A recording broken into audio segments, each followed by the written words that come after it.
দুটো জায়গায় ব্যর্থতা মারা যাবে। একটা হচ্ছে হাসিনা রেজিমের বিচার। ফাহাম, আপনাকে যে বিষয়টি জানতে চাইবো যে আমাদের তো অনেক আশা এই সরকারকে নিয়েছিল, এই বিপ্লবের মধ্যে যে যার জায়গা থেকে বিপ্লব বলেন, গণঅভ্যুত্থান বলেন, বা আপনি অনেক চিন্তাশীল মানুষ, অনেক বুদ্ধিমান মানুষ, আপনি আরো নানা ধরনের শব্দ বলতে পারবেন, কিন্তু এই যে একটা সরকার, যে সরকারকে ফেসিবাদী, অনিয়মতান্ত্রিক, অগণতান্ত্রিক এবং সবগুলি প্রতিষ্ঠান ধ্বংসকারী সরকার, সেই সরকারকে হটানোর পর আমাদের তো মনে অনেক আশার সঞ্চার হয়েছিল, যারা এসেছিলেন তাদের জন্য আমাদের অনেক আশা ছিল। কিন্তু 3 মাস বা 100 দিন যেতে যেতে না যেতে আমরা কি অনেক বেশি ক্রিটিক্যাল হলাম এই সরকারের উপর? বিশেষ করে আমরা কি বিএনপিকে দেখতে পাচ্ছি যে খুবই খুবই খুবই মানে একটা সমালোচকের জায়গা নিতে, এবং এতই বেশি সমালোচকের জায়গা নিতে যে প্রয়োজনে আওয়ামী লীগের বয়ান বা আওয়ামী লীগের নেরেটিভ বা আওয়ামী লীগকে সাথে নিতেও মনে হচ্ছে যে বিএনপি খুব উৎসুক হয়ে আছে। আপনি এই জায়গাটা কিভাবে দেখেন, জনাব ফাহাম আব্দুল সালাম? ধন্যবাদ। প্রথমত আমি বাংলাদেশের আজকের যে গণতন্ত্রের অবস্থা, এই গণতন্ত্রের অবস্থার কথা বলতে গেলে মির্জা গালিবের একটা গজল আছে, ওটার দুটো একটা শের, মানে একটা কাপলেট, খুবই ইনস্ট্রাকটিভ। তো উনি বলছেন, हर एक बात पे कहते हो तुम कि तू क्या है,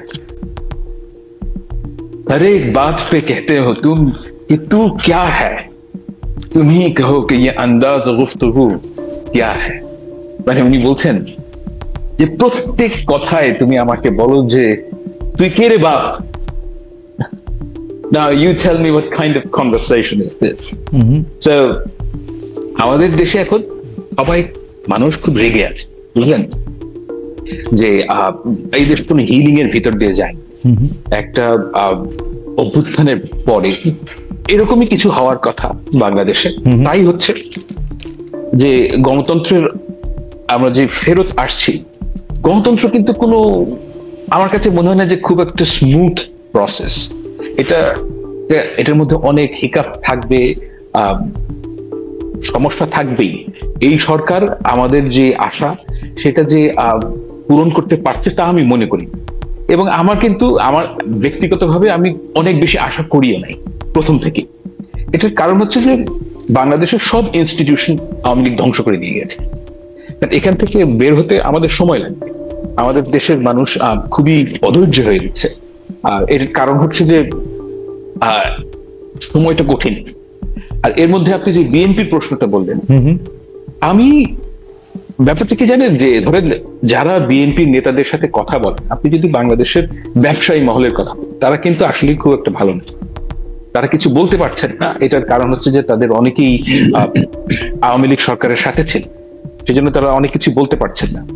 কিন্তু গ্রাউন্ড রিয়ালিটি খুব ভালো না, এবং এই কথাগুলো যখন বিএনপির কাছে তারা গিয়ে বলে বড় দল হিসেবে, তখন তাদের কাছে কথা হচ্ছে তারা নর্মালসিতে ফেরত আসতে চায়।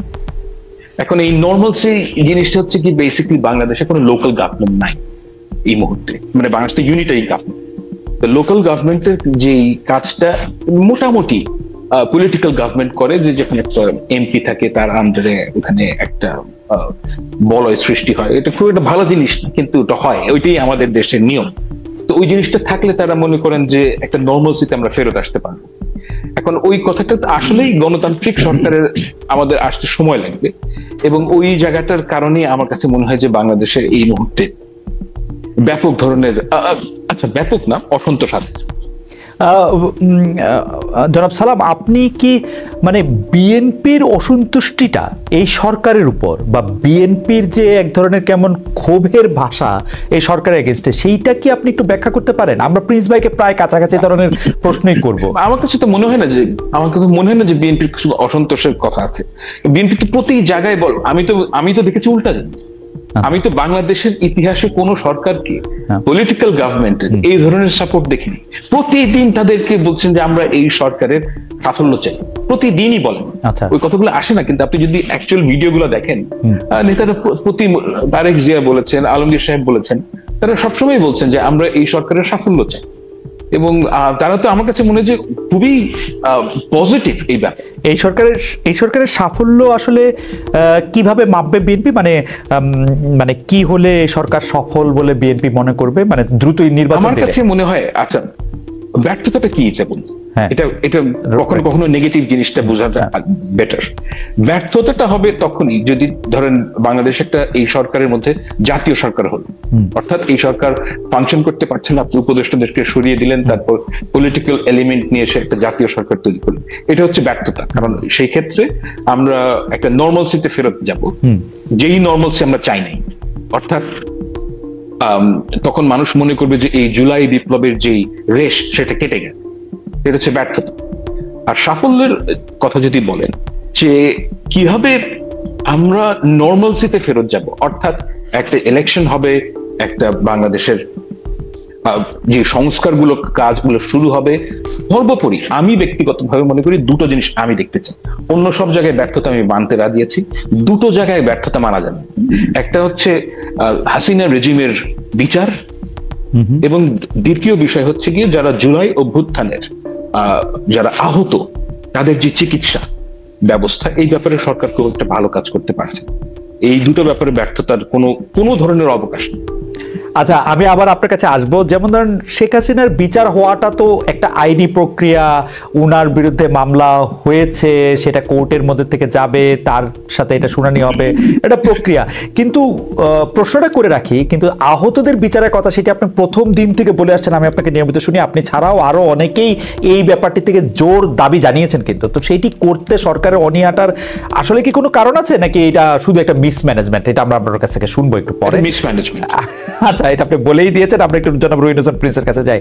জনাব রুহিন হোসেন প্রিন্স, জনাব ফাহাম আব্দুল সালাম কিন্তু বলতেই চাইলেন যে পলিটিক্যাল একটা সত্তা, একটা এরকম মানে পলিটিক্যাল গভর্নমেন্ট না, এরকম একজনকে যে এরকম সাপোর্ট দিচ্ছে এবং দিয়েই যাচ্ছে সর্বোচ্চ পর্যায়ে থেকে সব জায়গার মতো, এটা খুবই দারুণ। কিন্তু আমরা দেখতে পাচ্ছি যে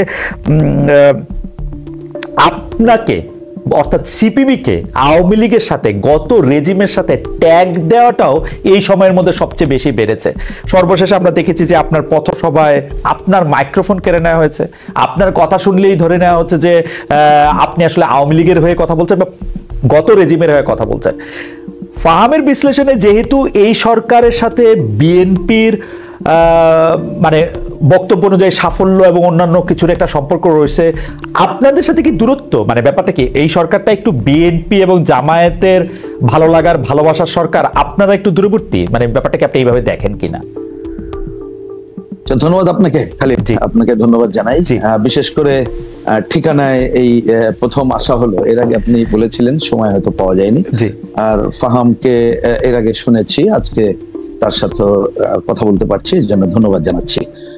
দেখুন, আপনি যে প্রশ্নটা করলেন, আমি সেটা আসার আগে একটু আগে যে কথা শুনছিলাম সেটাতে একটু আমি কিছু তথ্য একটু যুক্ত করি। আমাদের পার্টির উদ্যোগে সারা দেশে 1 তারিখ থেকে 15 তারিখ পর্যন্ত, অর্থাৎ আগামীকাল পর্যন্ত একটা বিশেষ অভিযান চলছে। আমরা তাকে নাম দিয়েছি শোষণ বৈষম্য বিরোধী গণতন্ত্র জাগরণ যাত্রা। আমাদের সভা সমাবেশ বিভিন্ন জায়গায় চলছে। আমিও ব্যক্তিগতভাবে আজই ঢাকায় ফিরলাম 2 দিন উত্তরবঙ্গে থেকে, এবং অনেকগুলো জনসংযোগ, পথসভা, জনসভা করলাম।